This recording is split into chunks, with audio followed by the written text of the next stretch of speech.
Hello ladies and gentlemen, and welcome to KSP Career Mode. Today, as I mentioned in the last episode, we will be taking a rocket, and unplanned 2 rockets, in fact, to the minty flavoured moon of Minmus.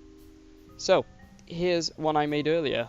This is the manned capsule, and we're going to be launching it shortly. I've decided to build away from the camera, just because it just makes me do a weird cut every time, and I'm pretty sure that gets annoying. It annoys me in the editor, so I've just decided to make these craft away. So we have here Minmus or Bust, and this craft is a refined version of the Luna 2, and shall carry 1 Kerbol to the mint-flavoured Minmus. Launch. Right, so I'm not quite sure, and there is no real way of determining the phase angles of Minmus, I don't think. So we're going to have to kind of... Oh, what? The flag's messed up. That's really annoying. Don't look, it will eat you, by the way. So we have Bill Kerman today, because Jeb and Malfoy have been getting all the glory and fame. And I've decided, no, they don't get all the attention anymore. Oh, crap, debris there. Oh, speaking of small test debris, yeah, I should probably explain that. That was me testing those parts that we failed to in the last episode. If you didn't see that, then why not check it out? But... launching. But yeah, I just went and did that test because they do actually have a time limit, and you can see the R splash down there. Yeah, if we didn't do that, then we lose some money and stuff, and with our great ambitions, we cannot afford to be losing money. Afford to lose money. Yeah, so you can see we're still being very frugal here, and I've reverted back to this weird Separatron and small decoupler design because it turns out it is actually cheaper. And it's a tried and tested method. Just looking at it now, just to make sure it is working, or it will work. And it looks fine, so I've reverted to that just because it's a better method, apparently. And in 3, 2, 1... Goodbye. It's like a ballet. 0G ballet. This isn't, this is about a half a G ballet. So we're gonna throttle up and make it a 2G ballet. We're at almost 8 kilometers now, and you can see I haven't included any big science modules on this, and that is simply because those will be taken up by the probe. So I've got a lab on that and stuff, and I've just got 2 goo canisters on this, which is just makes everything lighter and simpler and a bit cheaper. Speaking of space news, while we're just getting into orbit, because it's not the most riveting activity to watch, I'm sure, but speaking of space news, I've been reading my All About Space magazine, as every sensible space fan should, and I was looking... fuel lines are going okay, yeah. I've just been looking, and there's MIT have included plans for a space refueling depot, and how it will, and I've been reading on how it will cut costs of launches and stuff like that, and I kind of got an idea from that. So we're gonna have to have a look at how we're gonna implement a space depot, I think, because that would be amazing to do. Maybe in, oh right, goodbye. As we get our apoapsis up to about 80, so we can do some adjustments. So that. And let's do some adjustments. But basically, for anyone who doesn't quite know how rocket launches work, it's or how rockets propel themselves. It's basically using the fuel and its momentum backwards to propel the rocket forwards, because if fuel moves backwards incredibly quickly, then the rocket will move in the opposite direction with the same momentum. So most of the fuel ends up being ditched. As you can see here, most of the fuel is ditched by the time you're in orbit. In fact, in real life, it's 9/10 of the mass, according to our current technology. But with a space depot, we'd be able to take much more into orbit and then refuel them. And then once you're in 0G, you're not fighting the 1G of Earth. Then you get a lot more efficiency, you get a lot more delta V for the same amount of fuel, because you're not counteracting things and then building delta V on that, but instead you're getting all your delta V from just simply moving the momentum. You're not cancelling anything out. Don't know how else to phrase that. So 1 minute 38, 1 minute 40. Oh, we're actually probably a few seconds behind, but I just want to get into orbit. And then we will get this craft to Minmus. And then next episode, we're going to get the probe to Minmus. And return Bill here. After, of course, taking some valuable experiments and frolicking on the surface of the mint ball that is Minmus. Anyone who wants to go to a moon and doesn't really know how to land, I would suggest going to Minmus first. You will learn a lot more about orbital mechanics in getting there and like phase angles and stuff, because you really have to mess around with it a little bit, which you'll see me doing, and probably just cursing at the screen. But also, it's got, sorry, one sec. I've still got a bit of a cold, but it's got a lot lower gravitational field strength, which means that landing is a lot more forgiving, and you can use smaller engines, and you won't fall as quickly. Basically, it's only got about a tenth of a G, which makes everything a lot easier, because if you're going, you know, so if you're on Kerbin, you will fall 9.8 meters for every second that you fall. 9.8 meters per second acceleration for every second you fall, but it's not like that on Minmus.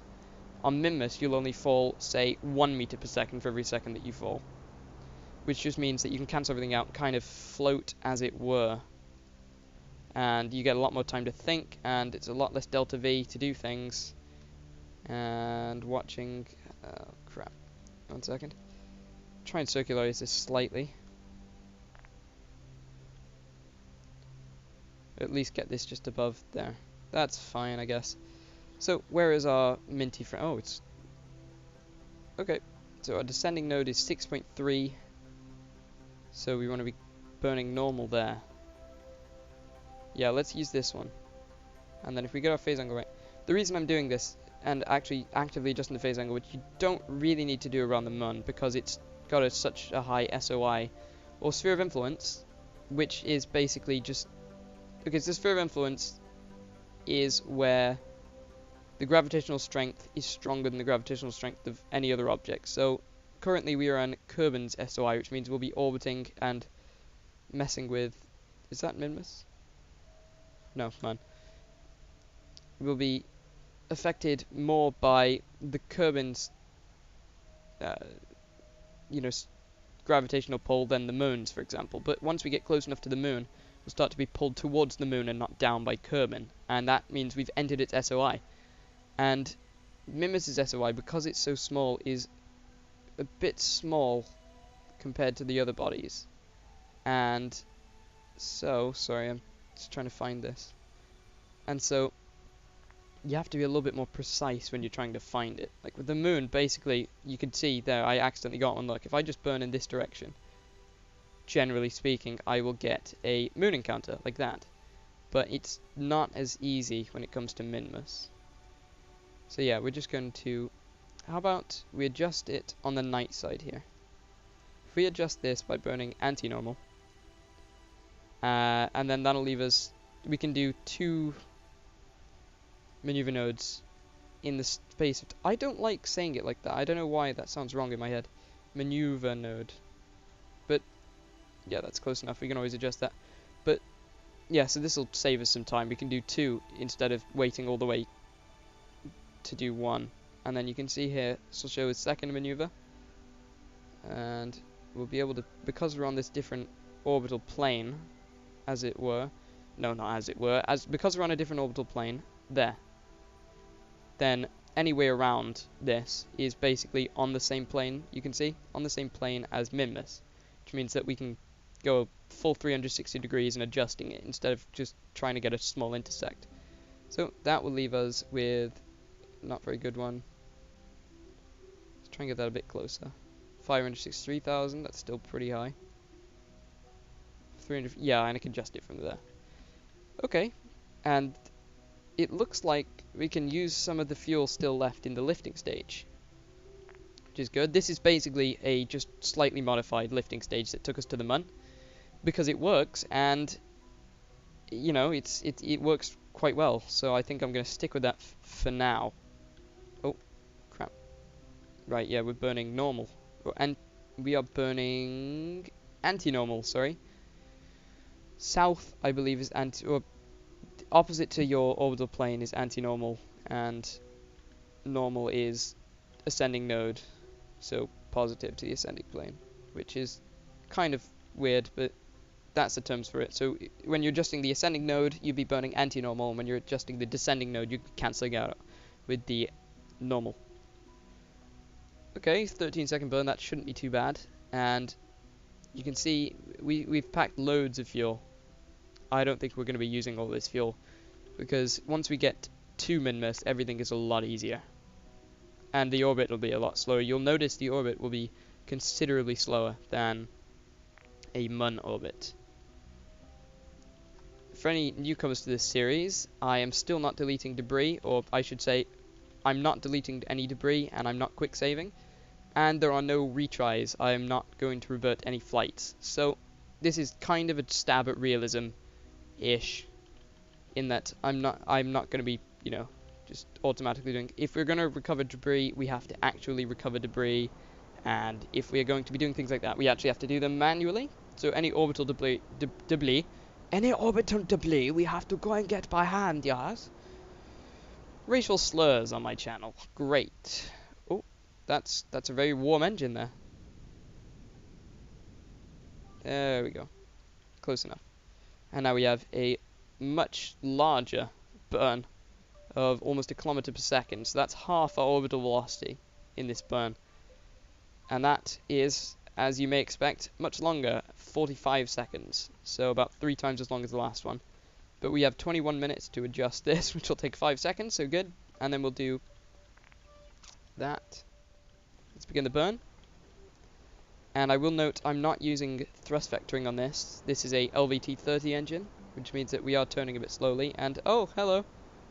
Let's give Bill a good last view of his homeland.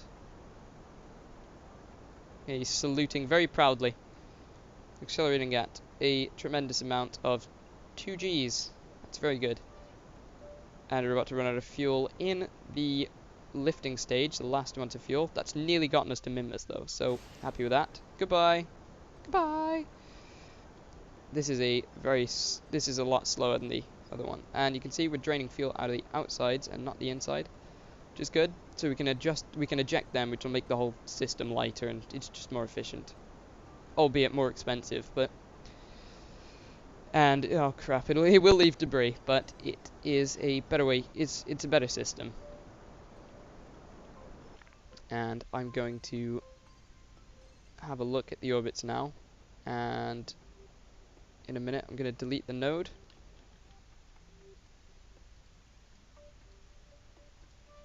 And 3,000 kilometers, 2,000 kilometers, 1,700, let's get that a lot lower.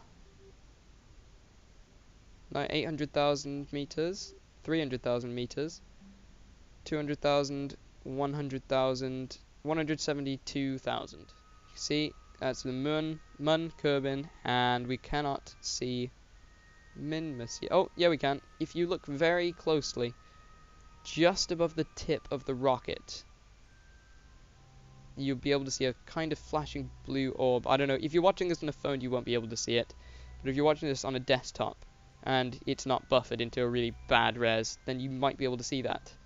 Shall I adjust this? I think I shall.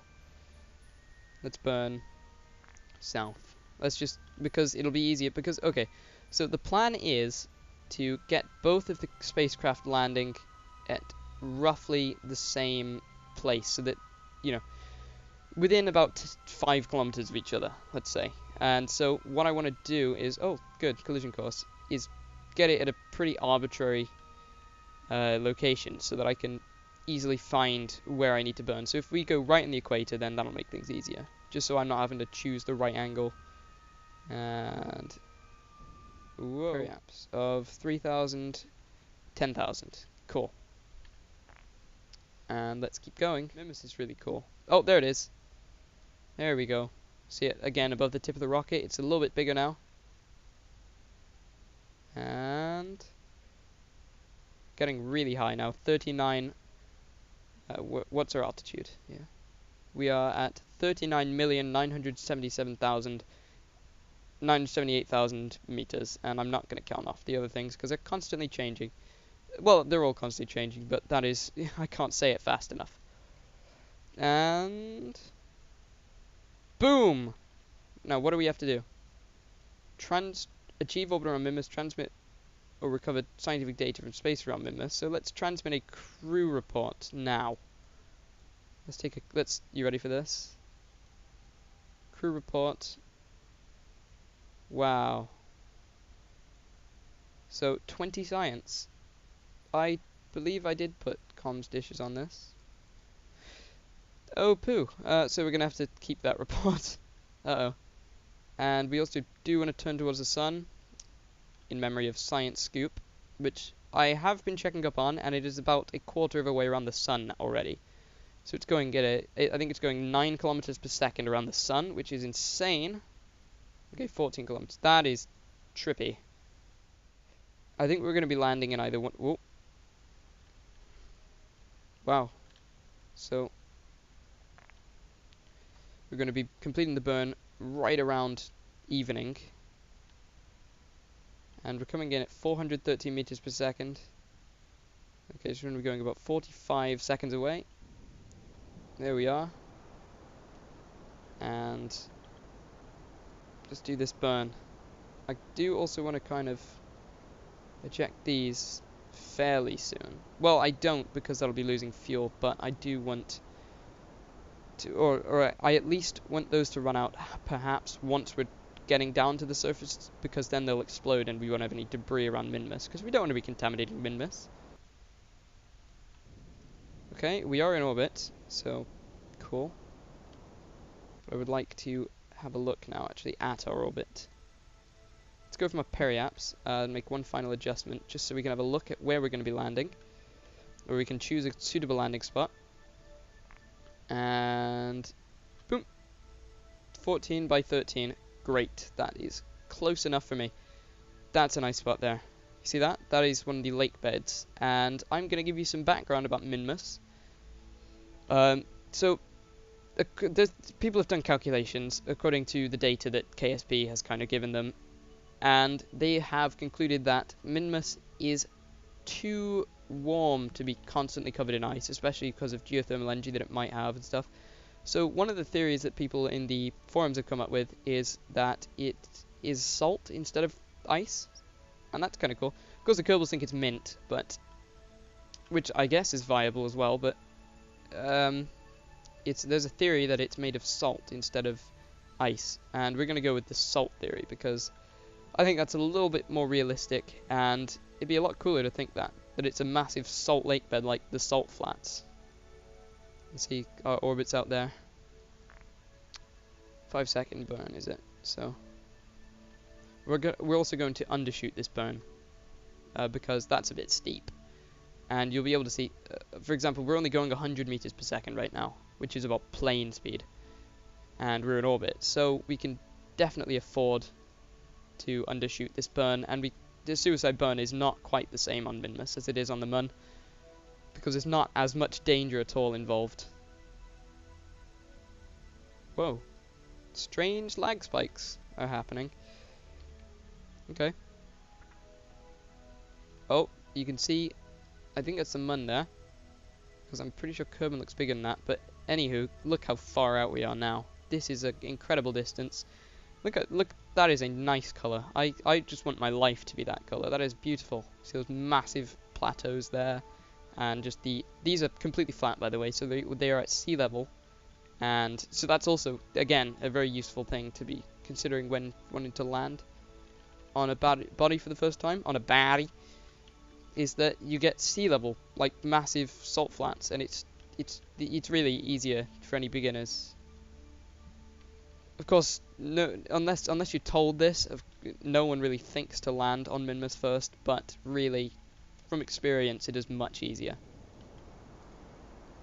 Let's actually complete this. We are going a bit too quickly. I don't want to crash after saying all this safety crap. Let's take a crew report. Oh crap, cancel that. Yeah, that wasn't very well thought out, was it? Duh, stupid Michael. Oh, look at that Kerbin rise. Kerbol rise on the over the salt beds of Minmus. And we have 3 kilometers to go now. So I'm going to give ourselves a little bit of a buffer. And this does have quite a good acceleration. I'm just trying to look. It's about a G almost. So also look how slowly. Oh wow. We can cheat. Well, it's not cheating. We're going to fizz warp down, which for anyone who doesn't know is Alt plus either period or comma. And also you can burn while doing it, but I do not recommend it. Unless of course you're doing like an interplanetary. Oh, a shadow. If it's interplanetary, then definitely if you have like nuclear engines and you want to be efficient, but you don't want to spend your life doing this, doing one single burn, then by all means burn, but be very careful because it can tear the ship apart as soon as you look away. The ground isn't fully rendered yet, and those almost look like clouds, but they're not. I assure you, it is too cold for clouds, or probably more of an issue. There is no atmosphere, so except for tenuous particles of either hydrogen or whatever's kind of managed to evaporate off the surface. Okay, let's make this a picture-perfect landing while we're at it. If we're gonna land, we may as well make it good. Middle of nowhere, but that's fine. Here we go. Bringing it down. 10 meters per second. 8, 6, 4. Slowing down. Okay. Wouldn't it be a shame if something would have happened to it? Reference. Okay, we're bringing it down to 2.4, 2.3, and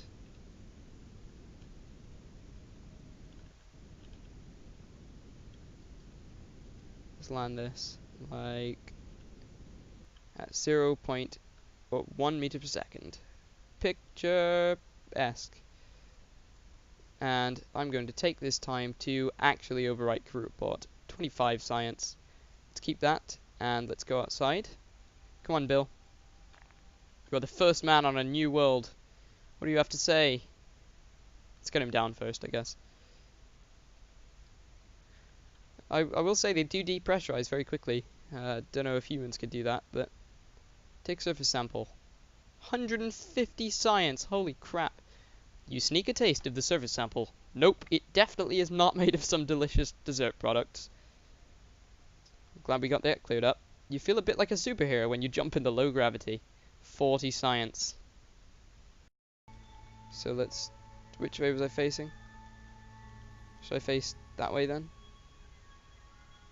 I don't know. Yeah, that way, okay. I'm so confused when it comes to flags. Yeah, it's good enough. Site name. The Sea of Salt.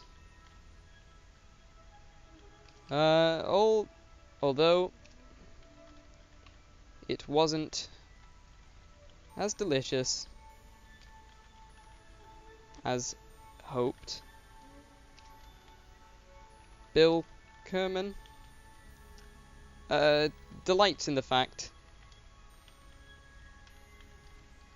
that he is now a revered hero.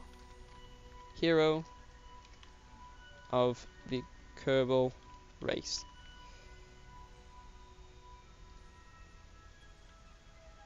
Let's get a good pose in.